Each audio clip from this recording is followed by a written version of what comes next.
અમારી સભામાંથી ઊભો થયેલો વ્યક્તિ ક્રાંતિકારી વિચારો લઈને ઊભો થાય છે।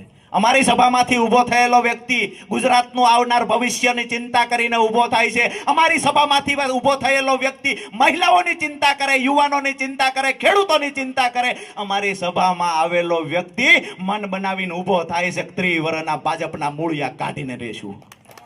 આ અમારી સભાની તાકાત છે। અને તમને પણ કહેવા આવ્યા છીએ, સ્માર્ટ મીટર મુદ્દે ચૂંટાયેલો એક પણ માણસ બોલ્યો નથી। સ્માર્ટ મીટર મુદ્દે ગુજરાતની અંદર સૌથી પહેલી જો કોઈએ લડાઈની શરૂઆત કરી હોય તો સુરેન્દ્રનગર આમ આદમી પાર્ટી ટીમ અને કમલેશ કોટેચાએ લડાઈની શરૂઆત કરી હતી। ક્યારેય આ વાતને ભૂલતા નહીં। અને આજ પણ જ્યારે કોઈ સ્માર્ટ મીટર લગાવવા આવે છે ત્યારે ચટ્ટાન બનીને તમારા ઘરના દરવાજે ઊભા રહેવાની તાકાત પણ આમ આદમી પાર્ટીના નેતાઓમાં છે। જ્યારે જ્યારે કોઈના ઘરે બળજબરીપૂર્વક સ્માર્ટ મીટર લગાડવાના તંત્ર પ્રયત્ન કરે, અમારી ટીમને યાદ કરજો, અમારી ટીમ તમારા ઘરની બહાર ઊભી રહેશે।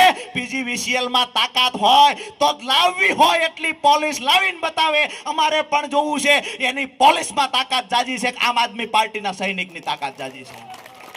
સુરેન્દ્રનગરની અંદર મન ફાવે ત્યારે નીકળી પડવાનું। Smart meter, smart meter, smart meter. અત્યારે રજૂઆત કરવા જાવ, નવું મીટર લેવા, નવું કનેક્શન લેવા, તો કહેવામાં આવે કે અમારી પાસે સ્માર્ટ મીટર સિવાય બીજું મીટર નથી। થોડાક દિવસ છે દાદા, થોડાક દિવસ છે। જો ઓફિસો ખાલી કરીને અધિકારીઓને ભગાડીએ નહીં તો નક્કી કરીને રાખજો, આમ આદમી પાર્ટીમાં આવ્યા નકામી વાત છે।